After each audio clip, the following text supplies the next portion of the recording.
Prime's making $7 million a day, and every second, 31 bottles of Prime are consumed across the globe, and Logan Paul doesn't even have to lift a finger. Hey there, my name's Chris Graby. I love startups, and today we're diving into the startup Prime. So the story behind Prime is what I would call insane. What these guys have been able to do in close to just 2 years, because they launched in January of 2022. It's been 2 years. This last year, and just in 2023 alone, they reported they're going to make close to $1.2 billion. That is billion with a B, y'all. Now, Prime may actually, from a valuation perspective, be worth close to $3 or $5 billion, or maybe even higher. Like I said, there's 31 bottles of Prime consumed every single second of the day. And as a parent of a couple teenagers, it's insane how popular these drinks have become. Now, I don't know if you've tried it. I have, and I'm probably not going to be asked to sponsor anytime soon, that's for sure. But look, I don't think it really matters what I think. The money is what's doing the talking. Something that you may not know about this product and this company is that the two owners, Logan Paul and KSI, well, they're not actually just the only two owners, and they don't even have a controlling share in the company. It's actually a merchandising and distribution expert and brand called Congo Brands, based in Kentucky, of all places. Now, Congo Brands was founded by two businessmen, Max Clemens and Trey Sager, and they founded in 2014. Now, the genius part of these guys is that they saw an opportunity in the market. They saw the popularity of Logan Paul and KSI, the battles that those two were having, and they decided to approach them and say, hey, look, we already have a bottle manufacturing company. We know how to do distribution. Let's create a drink.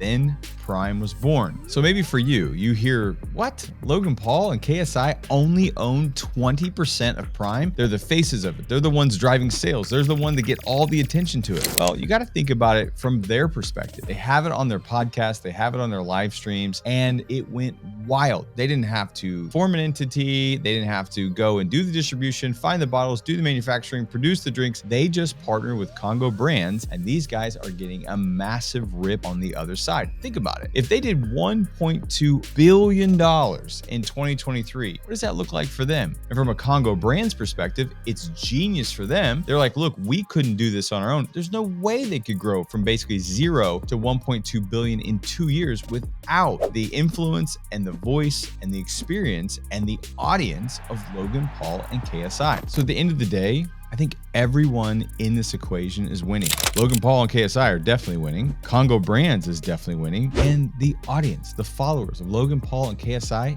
they're winning because they love these guys. So in essence, just like Michael Scott from The Office, it's a win-win-win. With win-win-win, we all win. So what else is Logan Paul invested in? He has decided that he is going to be an angel investor, a startup investor. Now, here are some of the companies that he has jumped into. First one I want to talk about is called Lolly. It's a rewards app that allows user to earn Bitcoin when shopping online. Or we can talk about Metaphysics. Now, this develops artificial intelligence, and it's a tool that assists content creators in creating their content. And the last one I want to talk about is Whatnot. This is a live streaming platform, and it's a marketplace that enables collectors and enthusiasts to connect, buy, and sell verified product. The thing that I really love that Logan Paul's doing here is that he is investing in areas and spaces that he knows and understands. Look, if you don't understand Bitcoin, stay away from it and go educate yourself and learn. But for Logan Paul, he's talked about being in Bitcoin. He's talked about NFTs. He's investing in streaming platforms, right? He's investing in all kinds of things that really fit the niche that he is actually already in, and it makes a ton of sense for him to be investing in those areas because he has the knowledge, he has the know-how, he's done it himself personally. He's not veering off and owning a piece of a baseball team or some kind of women's clothing brand. No, he is focused and living right here in the world he lives in. Makes the most sense to me, and I'm sure it does for you. What do you think about Prime? Do you like the investment of Prime? Do you think he needs to own more of Prime? Are you a parent with a kid and you're going, why do they love Prime so much? Well, it all comes back Logan Paul and KSI. Look, if you're new to the world of startup investing, I would love to help give you the tools and educate you so that you can walk in with confidence. Every single week, I'm sending out a free newsletter to give you the top 3 startups that I'm looking at and watching for that week. It's completely and totally free. All you have to do is click the link down below, go to thecrwd.co, and you can join the newsletter and start seeing the companies that I'm looking at right now.